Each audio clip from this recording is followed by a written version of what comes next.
এই পৃথিবীতে বাংলাদেশের সবচাইতে বড় দুশমন ভারত। সবচাইতে বড় দুশমন কে? আমরা ভারতকে দেখিয়ে দেব ইনশাআল্লাহ।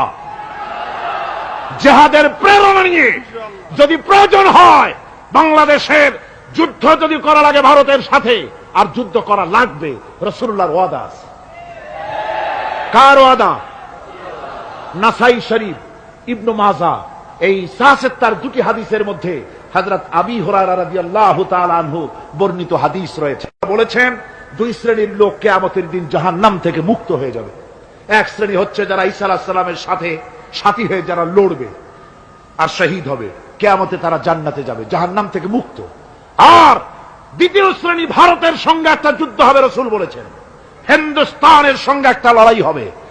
ওই লড়াইয়ে যারা শহীদ হবে, রাসূলুল্লাহ বলেছেন কিয়ামতের দিন জাহান্নাম থেকে আল্লাহ মুক্ত করে দেবে।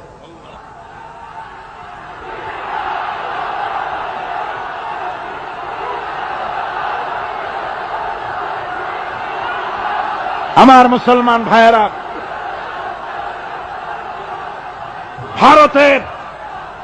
ভারতের জনগণের সাথে আমাদের কোনো বিদ্বেষ নাই, ভারতের জনগণের সাথে আমাদের কোনো শত্রুতা নাই, ঠিক কিনা? আমাদের দুশমনী নরপশুর সাথে। তুমি একটা সরকার, তোমার হাতে রয়েছে সেনাবাহিনী, তোমার সাথে বিএসএফ, তোমার হাতে ল্যান্ড ফোর্স, এয়ার ফোর্স, সব বাহিনী তোমার হাতে। মসজিদ ভাঙে চোখের সামনে, তোমার বাহিনীর লোকেরা অস্ত্র নিয়ে দাঁড়িয়ে থাকে, একটা ফাঁকা গুলিও করলো না। করছে একটা ফাঁকা গুলি? মুসলমানেরা প্রতিবাদ করলো, সেই প্রতিবাদের মুখে মুসলমানদেরকে গুলি করে করে মারা হলো। কারফিউ দিয়ে পুলিশেরা মুসলমানদের ঘরে ঢুকে মুসলমানদেরকে বের করে এনে বেয়নেট চার্জ করে শহীদ করে দিয়েছে। দিল্লি, মিরাট, থামো। দিল্লিতে, মিরাটে, কলকাতায়, বোম্বে, মাদ্রাস, গোটা ভারতে সাম্প্রদায়িক দাঙ্গা দিয়ে ডুবিয়ে ফেলেছে। মুসলমানেরা আজকে সেখানে এতিম অবস্থায় পড়ে আছে। সেই লড়াই ভারতের সাথে আমাদের হবে। ওই লড়াই যেদিন বাঁধবে, বাংলাদেশের সেনাবাহিনী, air force, land force, police শুধু এরাই যুদ্ধ করবে না, বাংলাদেশের 12 কোটি তৌহিদি জনতা শহীদ তিতুমীরের বাস হাতে নিয়ে ভারতকে পিটিয়ে ঠান্ডা করবে ইনশাআল্লাহ।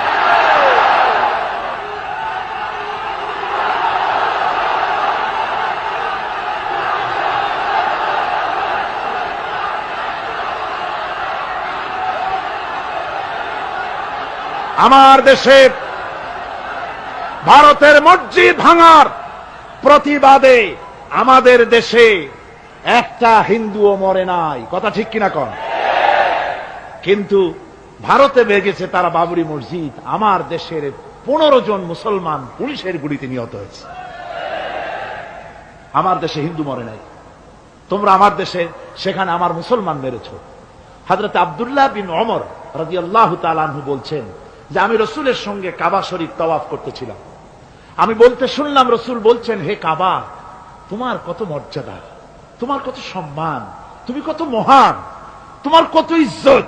তবে কাবা শুনে রেখো, আল্লাহ রাব্বুল আলামিনের একটা মুমিন বান্দার যে মর্যাদা, তোমার মর্যাদা যত হোক একটা মুমিনের চাইতে নিশ্চয়ই বেশি নয়। তোমরা মসজিদ ভেঙেছো আর আল্লাহর মুমিন বান্দাদেরকে ভেঙেছো। ভারত সরকার শুনে রাখো, মসজিদ ভাঙো নাই, তকদির ভেঙেছো।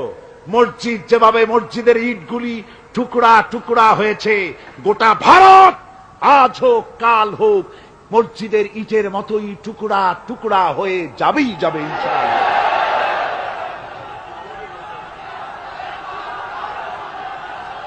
তবে আমার দেশের মুসলমানদেরকে মনে রাখতে হবে, আমরা প্রতিশোধের নীতিতে বিশ্বাস করি না। ভারতের বাবরি মসজিদ ভাঙার ব্যাপারে বাংলাদেশের কোন হিন্দু দায়ী নয়, কথা বুঝতে পেরেছেন? আমরা একজনের অপরাধের শাস্তি আর একজনকে দেই না। বাংলাদেশের কোন হিন্দু ওই ঘটনার জন্য দায়ী নয়। আমাদের দেশে মন্দির 2-4টা ভেঙেছে, আমরা খবর নিয়েছি, এই মন্দিরগুলি মুসলমানেরা ভাঙে না, এই মন্দিরগুলি ভারতের এজেন্টদের উস্কানিতে হিন্দুরা নিজেরা ভেঙেছে, মুসলমানেরা ভাঙে না। ভারতীয় দালালেরা বাংলাদেশের সারা পৃথিবীতে সাম্প্রদায়িক সম্প্রীতির ভাব মূর্তিকে ক্ষুণ্ণ করার জন্য এই কাজ তারা করেছে। নরসিংদীতে, আরে মিয়া থামো না, নরসিংদীতে সেখানে দেখা গেছে গভীর রাত্রে কাপড়ের দোকানদার হিন্দু ঘরের সমস্ত কাপড় চোপড় সরাইয়া নিজের দোকানে আগুন দিতে গিয়েছে, পুলিশ তখন তারে ধরেছে। ভারতের পা চাটা গোলামেরা হিন্দুদের দিয়ে এই কাজগুলি করাইছে, কোন মুসলমান মন্দির ভাঙে নাই। বাংলাদেশ গোটা বিশ্বের বুকে সাম্প্রদায়িক সম্প্রীতির সহস্র বছরের উজ্জ্বল দৃষ্টান্ত, আলহামদুলিল্লাহ পড়ে। তার কারণ হচ্ছে আল্লাহর নবী বলেছেন সংখ্যালঘু মুসলিম এলাকায়, সংখ্যাগরিষ্ঠ মুসলিম এলাকায় সংখ্যালঘু অমুসলিম যারা তারা হতেছে পবিত্র আমানত। ওই আমানতের কেউ যদি খেয়ানত করে, অর্থাৎ অমুসলিমদের পরে যদি কেউ অত্যাচার করে, তাহলে আমি নবী মুহাম্মদুর রাসূলুল্লাহ সাল্লাল্লাহু আলাইহি ওয়াসাল্লাম কিয়ামতের দিন আল্লাহর দরবারে মুসলমানদের বিরুদ্ধে মামলা দায়ের করব। এই জন্য আমরা সবচাইতে পরধর্ম সহিষ্ণু জাত। আমার ভাইয়েরা ভালো করে মনে রাখুন, ভারতের বাবরি মসজিদ সহ এখন তারা আরো অন্যান্য মসজিদও ভাঙ্গা শুরু করবে, প্ল্যান নিয়েছে, ভাঙতেছে। তাজমহলকেও তারা ভাঙবে, অন্যান্য মসজিদও ভাঙবার পরিকল্পনা নিয়েছে। ওরা যদি মসজিদ একটা একটা ভাঙতে ভাঙতে, আল্লাহ না করুন, সবগুলিও যদি ভাঙে, বাংলাদেশের একটা মন্দিরকে আমরা ভাঙতে দেব না। এর নাম ইসলাম। এর নাম কি? ভারতের সাম্প্রদায়িক দাঙ্গা বাঁধিয়ে মুসলমান একটা একটা করে করে সব মুসলমানও যদি তারা মেরে ফেলে দেয়, আল্লাহর কসম বাংলাদেশের একটা অমুসলিমের গায়ে আমরা হাত দিতে দেব না। এর নাম ইসলাম। এর নাম কি?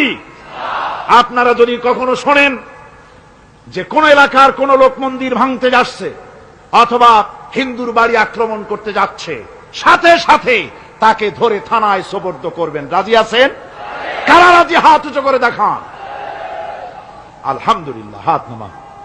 এই সাম্প্রদায়িক সম্প্রীতি বাংলাদেশে অতীতে ছিল, এখনো থাকবে ইনশাআল্লাহ, ভবিষ্যতেও থাকবে ইনশাআল্লাহ। বলেন ইনশাআল্লাহ। আমাদের শত্রু, আমি বারবার বলছি, হিন্দুরা শত্রু নয়, শত্রু হচ্ছে ভারতীয় এজেন্ট যারা, ভারতের দালাল যারা, ওরা আমাদের দুশমন। ঠিক কিনা? তারা বাংলাদেশের স্বপ্ন এখানে বসে দেখে, পত্রপত্রিকার মাধ্যমে, টিভির মাধ্যমে হাজারো প্রচেষ্টা তারা চালিয়ে যাচ্ছে ইসলামের বিরুদ্ধে। সুতরাং ইসলামকে জমিনে টিকিয়ে রাখার জন্য চাই সংগ্রাম।